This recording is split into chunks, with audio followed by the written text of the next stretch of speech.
नमस्ते दोस्तों, मैं आपका दिल से स्वागत करती हूँ। दोस्तों, ये कहानी रमेश की जुबानी से सुनिए। दोस्तों, मेरा नाम रमेश है। मेरी उम्र 23 साल है।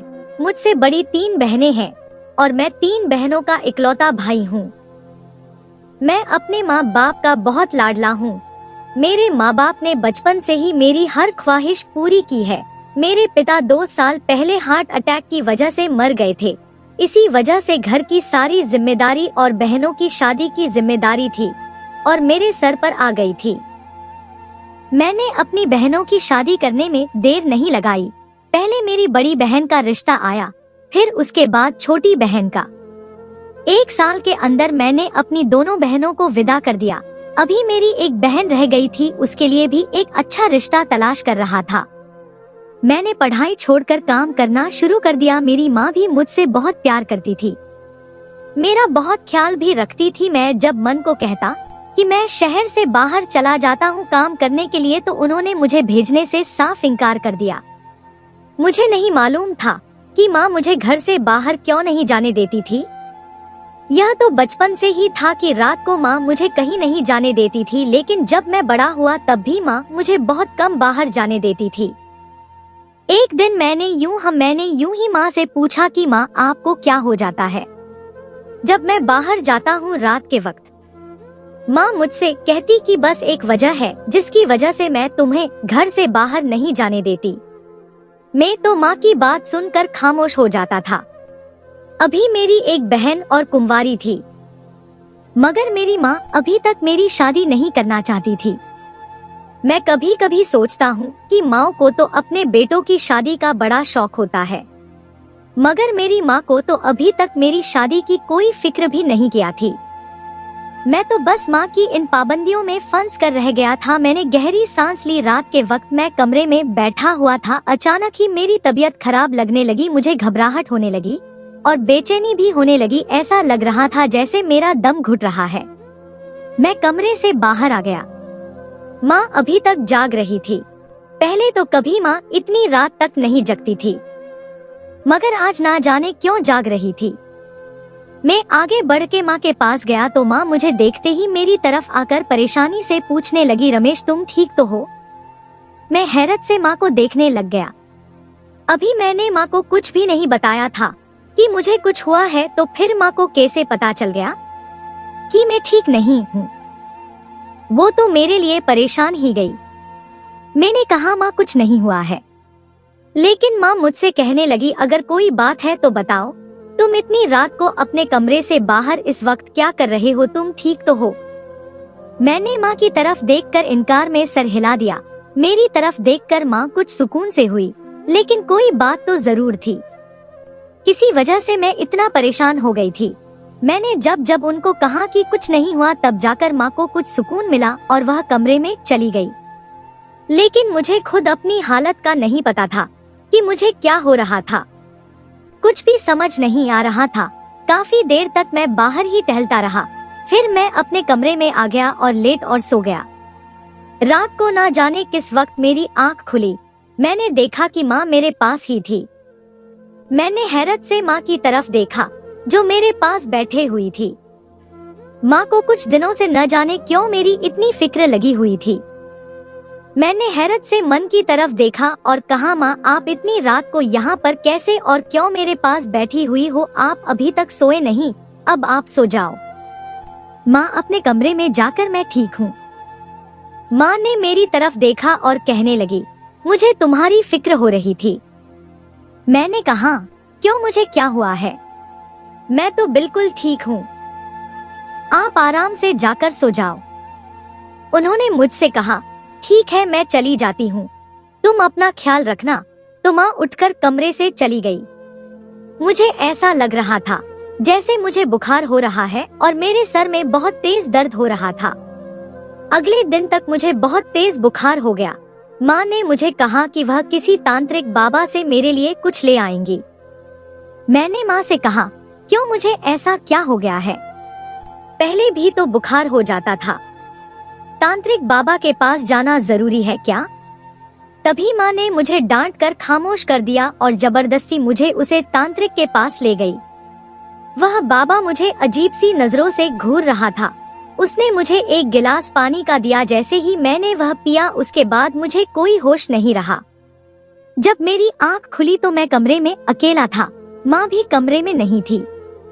मैंने माँ को आवाज दी तो माँ कमरे के अंदर आई। मैंने माँ से कहा, यह कौन बाबा था? माँ मुझे कहने लगी कि इन्होंने एक दवाई पिलाई थी जिससे तुम जल्दी ठीक हो जाओगे। मैंने इनकार से सर हिलाया क्योंकि मुझे इन सब पर कोई भरोसा नहीं था। मैं इन मनगढ़ंत लोगों को नहीं मानता था। उस दिन के बाद माँ इस वजह से माँ कमरे से चली गई। मैं जब भी उन्हें कुछ कहता वह इस काम को उल्टा कर देती थी। अब तो मेरी कोई बात भी नहीं सुनती थी। जब भी उन्हें मैं कहता कि मुझे कहीं जाना है तो गुस्सा कर जाती थी। मुझे तो उनकी कुछ समझ नहीं आ रही थी कि आखिर उनको हो क्या गया है। एक दिन ऐसे ही मुझे गुस्सा आ गया और कह दिया कि आप मेरी कोई और मैंने माँ को गुस्से में कह बात सुनती ही नहीं हो। आप मेरी कोई बात मानती भी नहीं हो। मुझे भी अब आपसे कोई बात नहीं करनी है। उसे दिन के बाद माँ मुझे कहने लगी कि वह जल्द से जल्द मेरी शादी करना चाहती है। मैं तो उनकी यह बात सुनकर चौंक ही गया था कि कभी उन्होंने मेरी शादी का जिक्र तक नहीं किया था और अब वह मेरी शादी करने की बात कर रही है। आज से पहले उन्हें कभी मेरी शादी का कोई ख्याल भी नहीं आया था, लेकिन अब उन्हें यूं अचानक से मेरी शादी का ख्याल आ गया था। मुझे तो कुछ समझ नहीं आ रहा था। माँ की सारी बातें मेरी समझ से बाहर थी। अचानक मेरी शादी क्यों करना चाहती है? एक दिन मैं खाना खा रहा था और माँ मेरी बहन के साथ फोन पर लगी हुई थी। उसे बता रही थी उन्हें जैसी लड़की ढूंढनी थी ढूंढ ली है। अब बस दुआ करना कि घर वाले मान जाएं। मुझे लगा पता नहीं किसके बारे में बात हो रही है, किसकी शादी की बात हो रही है। समझ नहीं आ रहा था कि माँ किस लड़की की बात कर रही है। जब मन फोन काट कर मेरे पास आकर बैठी तब मैंने उनसे पूछा कि आखिर किसके रिश्ते की बात हो रही थी। माँ ने मुझे बताया कि मेरे मामा के एक दोस्त की बेटी है जो बहुत ही सुंदर है, उसी के रिश्ते की बात हो रही थी। वह भी मेरे लिए। मैं चौंक गया। उसके रिश्ते की बात तो पहले भी चली थी, लेकिन माँ को तो और लड़कियाँ देखने की फुर्सत ही नहीं थी। वह तो बस एक ही लड़की के पीछे पड़ गई थी। हजारों लड़कियाँ थी मगर माँ को वो ही एक लड़की चाहिए थी और माँ उसी के साथ मेरी शादी करना चाहती थी। एक दिन मेरी बहन से बात हुई थी। मैंने उसे कहा कि मुझे भी तो वह लड़की दिखाओ जो माँ ने पसंद की है और उसी के साथ मेरी शादी करना चाहती है। आखिर मैं भी तो देखूं कि वह लड़की है कौन, जिसके सिवा माँ को कोई दूसरी लड़की पसंद नहीं आती। मेरी बहन कहने लगी कि भैया, माँ ने हमें सख्ती से मना किया है कि आपको वह लड़की नहीं दिखानी है, कुछ भी हो जाए। मैंने हैरत से कहा, क्यों भाई, शादी से पहले तो मैं एक बार लड़की को देखूंगा ही। यह माँ की कैसी जिद है? क्या अब मैं लड़की को भी नहीं देख सकता? अपनी बहन की बात सुनकर मुझे हैरानगी हो रही थी।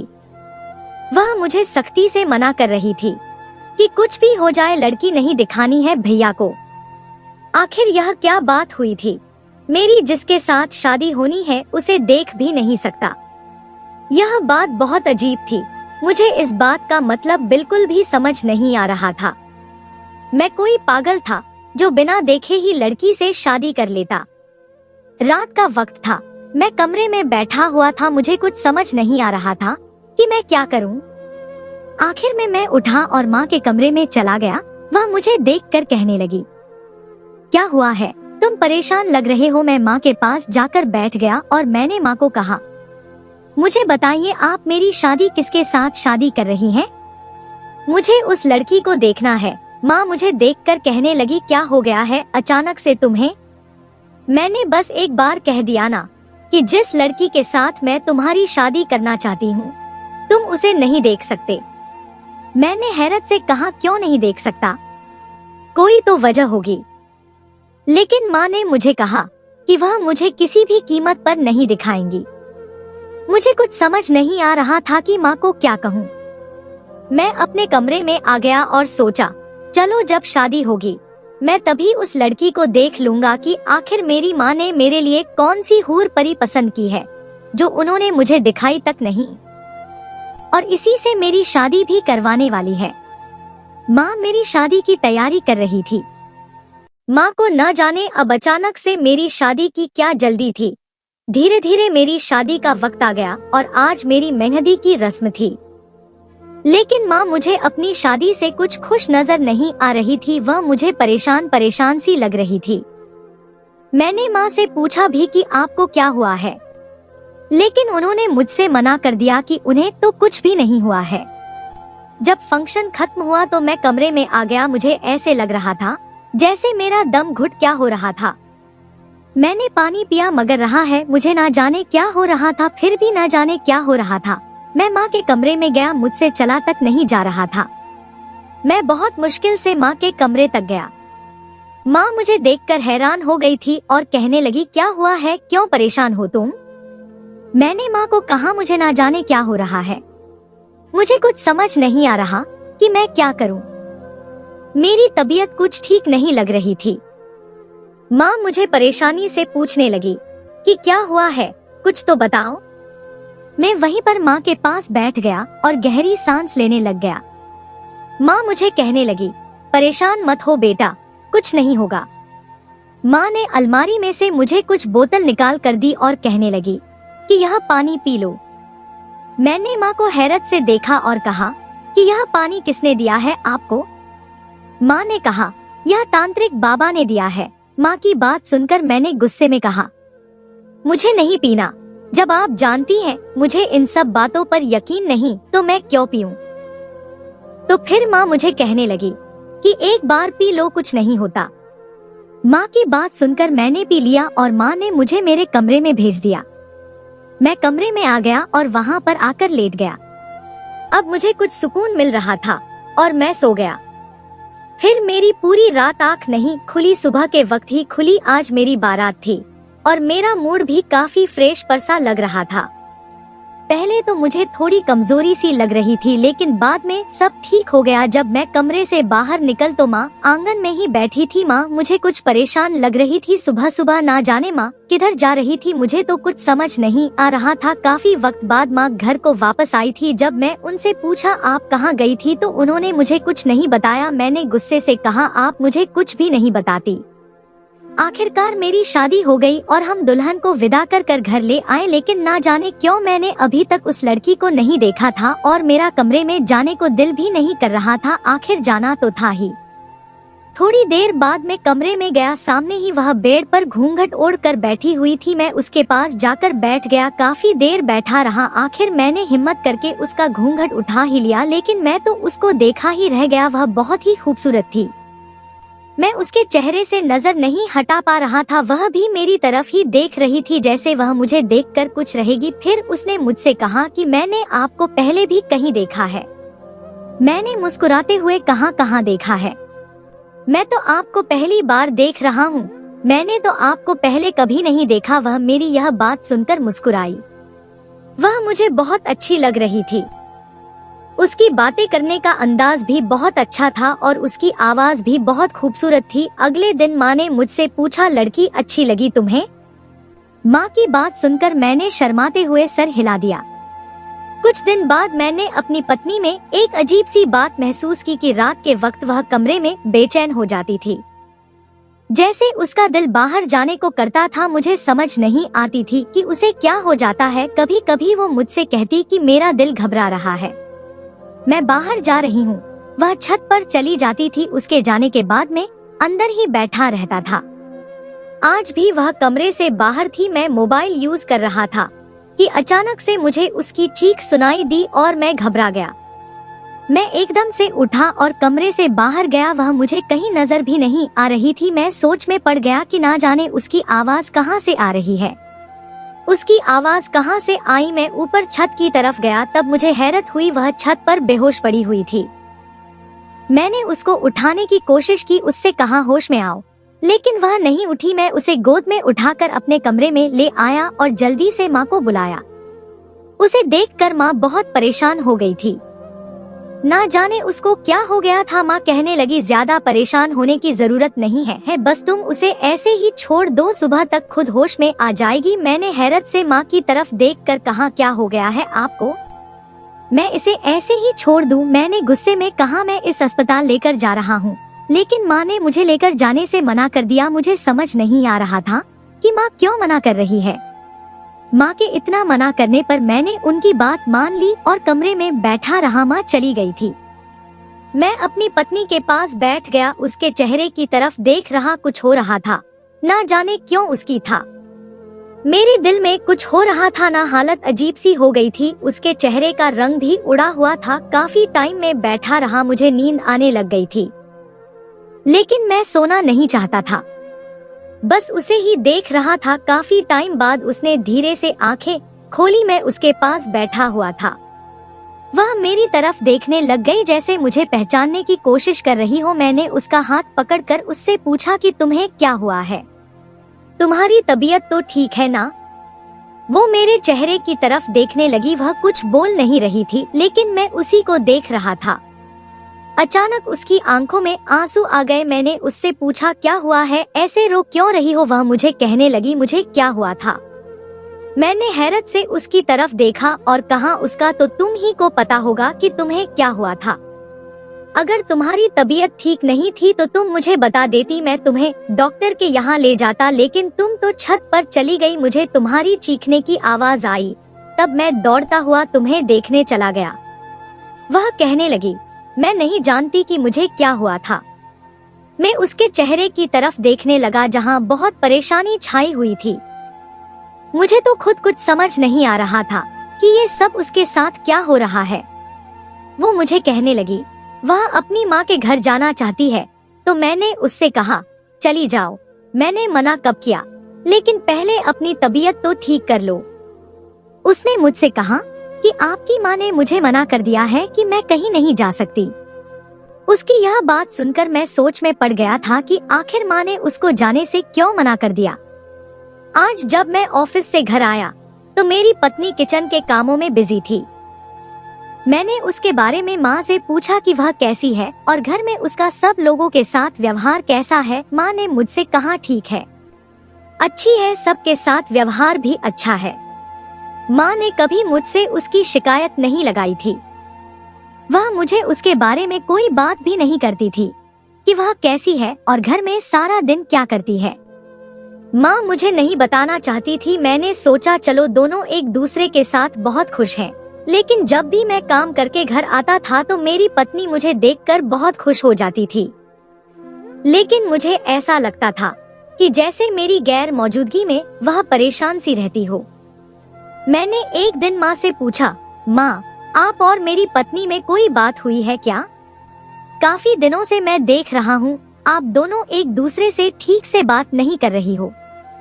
माँ ने मुझे हैरत से देखा और कहने लगी, क्या हो गया है तुम्हें? कैसे सवाल कर रहे हो?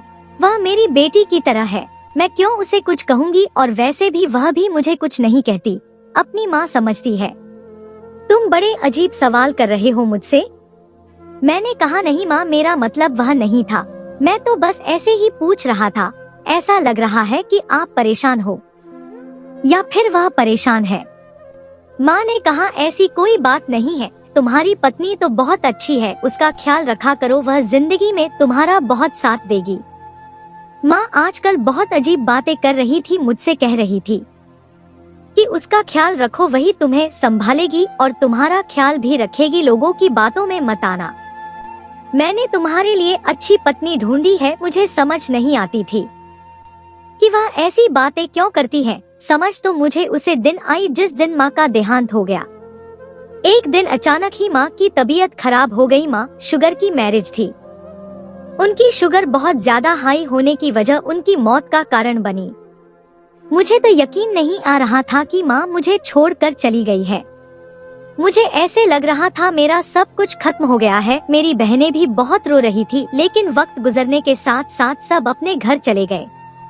लेकिन मेरी नजरें माँ को हमेशा घर में ढूंढती थी। माँ जिस तरह से मुझ पर गुस्सा किया करती थी, मुझ पर प्यार किया करती थी, मेरी फिक्र किया करती थी, शायद ऐसी फिक्र और ऐसा प्यार मुझे कोई नहीं दे सकता था जैसा माँ करती थी। माँ के बिना मुझे घर काट खाने को दौड़ता था। मैं घर में माँ को ढूंढता, लेकिन वह मुझे कहीं नजर नहीं आती। मैं माँ के गम में बहुत हो गया था, लेकिन जब कुछ दिनों बाद में माँ के गम से कुछ संभल पाया तो मुझे पता चला कि मुझसे ज्यादा दुख तो मेरी पत्नी को है, मेरी माँ के मरने का। वह अक्सर खुद में ही खोई हुई रहती थी। मैं जब भी उसे पुकारता था वह न जाने कहाँ खोई हुई होती थी। आज भी वह कामों में इस कदर बिजी थी कि मैं उसे बहुत देर से आवाज दे रहा था, लेकिन वह मेरी आवाज ही नहीं सुन रही थी। मैं उसके करीब गया, मैंने उसके कंधे पर हाथ रखा तो वह एकदम से डर गई और मेरी तरफ देखने लग गई। मैंने उससे पूछा, इतना क्यों डर रही हो, क्या हुआ है? कोई भूत नहीं है, मैं हूँ। वह अपने इर्द गिर्द देखने लग गई। मैंने उससे पूछा, क्या हो गया, तुम इतनी परेशान क्यों हो रही हो? मैं ही हूँ, कोई और नहीं है यहाँ। उसने मेरी तरफ देखकर कहा, वह आपकी माँ ने। और यह कहकर वह चुप हो गई। मैंने हैरत से कहा, क्या हुआ मेरी माँ को? मैंने जब गुस्से में पूछा तो वह मेरी तरफ देखकर सर हिलाने लग गई। ना जाने उसे क्या हुआ था। मैंने उससे कहा, मुझे खाना दो। मेरी बात सुनकर उसने फिर से सर हिला दिया। मुझे तो उसकी कहानी समझ नहीं आती थी। पता नहीं वह क्या कहना चाहती थी। पूछो तो बताती नहीं थी और नहीं पूछो तो अपने आप में ही खोई रहती थी। कुछ दिन गुजर गए तो मुझे पता चला मेरी पत्नी माँ बनने वाली है। इस वक्त मेरी खुशी का तो ठिकाना ही नहीं था। खुश तो वह भी बहुत थी, लेकिन थोड़ी डरी हुई लग रही थी। रात के वक्त मेरी आंख खुली तो मेरी पत्नी कमरे में मौजूद नहीं थी। मैं इधर उधर देखने लग गया, ना जाने वह कहाँ चली गई थी। मैं उठ के कमरे से बाहर आया तो वह आंगन में बैठी हुई थी। मुझे हैरत हो रही थी, वह ऐसे आंगन में क्यों बैठी हुई थी। जब मैं उसके पास जाकर बैठा तो ऐसा लग रहा था जैसे वह कहीं से चलकर आ रही हो। उसकी सांस फूल रही थी, उसके चेहरे पर पसीना था। मुझे हैरत हो रही थी, वह इतनी रात को कहाँ गई थी। उसने एक चादर भी ओढ़ रखी थी। मैंने उससे पूछा, तुम कहाँ गई थी? तुम्हारी सांस क्यों फुला रही है? वह मुझे देखकर कहने लगी, मैं तो कहीं भी नहीं गई थी। मैंने कहा, फिर यह सब क्या हो रहा है तुम्हें? तुमने काली चादर क्यों ओढ़ रखी है और तुम्हारी सांस भी क्यों फूल रही है? इससे साफ पता चल रहा है कि तुम कहीं गई हुई थी। वो कहने लगी, नहीं, मैं कहीं नहीं गई थी। मुझे कहाँ जाना था, मैं कहीं भी नहीं गई थी। ना ही मुझे कुछ पता है, मैं तो बस ऐसे ही कमरे से बाहर आकर बस बैठ गई। कमरे में मेरा दम घुट रहा था और दिल भी घबरा रहा था और अभी सर्दी लग रही है, इसी वजह से मैंने यह चादर ओढ़ रखी है। उसकी बात सुनकर मैं तो हैरत में चला गया, लेकिन उसे इतनी गर्मी में ठंड क्यों लग रही थी? यह बात मुझे कुछ बहुत अजीब लग रही थी। मैं उसे कमरे में लेकर आ गया, उसके चेहरे की तरफ देखने लगा। वह बहुत घबराई हुई लग रही थी। मैंने उसका हाथ पकड़ा तो उसके हाथ बिल्कुल ठंडे पड़े थे। मैंने उसको फिर पानी दिया, वह पानी पीकर सो गई। मैं कमरे से बाहर आ गया और उसके बारे में सोचने लग गया। जब से मुझे उसके बारे में पता चला था कि वह माँ बनने वाली है, उसके बाद से वह बहुत अजीब हो गई थी। मुझसे दूर दूर भी रहा करती थी। मुझे कभी कभी ऐसा लगता था जैसे वह मुझसे दूर ही रहना चाहती है। शायद वह मेरे पास नहीं रहना चाहती। मेरी तो कुछ समझ नहीं आ रहा था कि मैं इसका क्या करूं। लेकिन मुझे उससे मोहब्बत हो गई थी। मैं उस पर गुस्सा भी नहीं करना चाहता था, नहीं उससे कोई बात बोल पाता था। मुझे बहुत बुरा लगता था जब मैं उसे डांटता था या फिर उसे कुछ कहता। कुछ देर बाद जब मैं कमरे में गया तो मुझे ये देखकर हैरत हुई कि वह अपने ऊपर पानी डाल रही थी। मैंने गुस्से में कहा कि क्या कर रही हो, पागल हो गई हो क्या? वो अपने ऊपर ठंडा पानी ना जाने क्यों डाल रही थी। वो मुझे कहने लग गई, मुझे बहुत गर्मी लग रही थी तो इसीलिए मैं यह पानी डाल रही हूँ। मैंने उसे पानी डालने से मना किया, लेकिन वह तो अपने ऊपर पानी लगातार ही डाले जा रही थी। मैंने गुस्से में कहा, रुक जाओ पागल लड़की, ये क्या पागलपन है, बंद करो यह सब। उसने सारा पानी अपने ऊपर डाल लिया। मैं तो कमरे का बुरा हाल होता देख रहा था। वह गहरी सांस लेने लग गई। मुझे कुछ समझ नहीं आ रहा था मैं उसका क्या करूं। मैं उसकी बाजू पकड़कर दूसरे कमरे में ले आया और उसे कहा, बैठो यहाँ, बैठकर आराम करो, इतनी रात को न जाने क्या पागलपन तुम्हें सूझ रहा है। उसके बाद मैंने उससे कहा, जाओ जाकर अपने कपड़े चेंज करो। और हम दूसरे कमरे में जाकर सो गए। सुबह हुई तो मेरी पत्नी किचन में खड़ी नाश्ता बना रही थी। मैं उसकी तरफ देख ही रहा था, वह बहुत संजीदगी से अपने काम में मगन थी। मैंने एकदम से उसे बुलाया तो डर गई और अचानक ही कुर्सी पर बैठ गई। मुझे हैरत हुई, मैंने इतनी ऊंची आवाज में भी उसे नहीं बुलाया था कि वह इतना डर गई। मैंने कहा, तुम ठीक हो? वो नहीं। मैं सर हिलाने लगी और कहने लगी कि मुझे नहीं लगता मैं कभी ठीक भी हो सकती हूँ या नहीं, मैं बहुत गलत हूँ। मुझे उसकी बात समझ नहीं आ रही थी कि आखिर वह क्या कहना चाहती है। खैर, मैं ऑफिस चला गया और काम में इतना बिजी हो गया था कि मुझे किसी चीज की खबर नहीं रही। जल्दी से सारा काम करने के बाद मैं घर की तरफ रवाना हो गया। घर आया तो देख मेरी पत्नी गहरी नींद में सोई हुई थी। फिर वह काफी टाइम बाद उठी, मुझे देखकर हैरान हो गई और कहने लगी, आप इतनी जल्दी कैसे घर आ गए? मुझे बता तो देते कि जल्दी आ जाओगे। आज मैं उसकी बातें सुन रहा था। वह सोई हुई शक्ल पर मुझसे बातें कर रही थी। मुझे उसकी ऐसी भोली भाली बातें सुनकर उस पर बहुत प्यार आ रहा था, पर मैंने उसकी किसी बात का जवाब नहीं दिया। बस मन कर रहा था कि उसको देखता ही जाऊं। आखिर में मैंने उसे कहा, बस करो, तुम कितना बोलती हो। उसने कहा, आप मेरी बातों का जवाब नहीं दे रहे थे, इसीलिए मैं बोल जा रही थी कि किसी बात का तो जवाब शायद आप दे देंगे। उसकी बात सुनकर मैं मुस्कुरा दिया। मुझे उसका बोलना बहुत अच्छा लग रहा था, लेकिन आज की रात फिर उसने वही किया जैसा वह हर रात करती थी। ठंडा पानी अपने ऊपर डालने लग गई और कहने लगी, मुझे बहुत गर्मी लग रही है। मैंने हैरत से उसकी तरफ देखा और कहा, चलो मैं तुम्हें डॉक्टर के पास लेकर जाता हूँ। मेरी बात सुनकर वो एकदम से घबरा गई और मुझे कहने लगी, नहीं, मुझे डॉक्टर के पास नहीं जाना। मैंने उसकी तरफ देखकर कहा, क्या हो गया है? डॉक्टर के पास जाएंगे तो डॉक्टर बताएगा ना, आखिर तुम्हारी तबीयत क्यों ठीक नहीं रहती?